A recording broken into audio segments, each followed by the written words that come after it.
Hello friends, welcome to my channel, TechGetterOfficial. In this quick video, I'm going to show you how to fix the 0x800f0954 error when installing the .NET Framework Windows 10 and 11. Let's fix that, step by step. Step 1.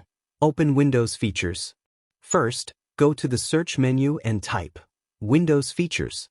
Click on Turn Windows Features on or off. Now in the list that appears, make sure to check both of these boxes.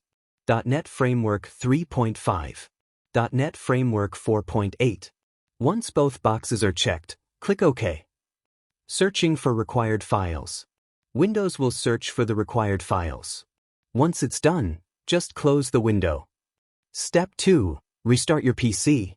Now, it's time to restart your PC to apply the changes.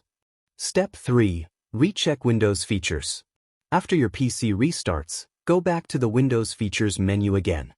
Make sure both .NET Framework 3.5 and 4.8 are still enabled. Click OK again and let Windows download and install any remaining files from Windows Update. Once it's done, close everything. Step 4. Run Command Prompt.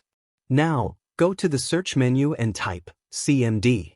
Right-click on Command Prompt and select Run as Administrator.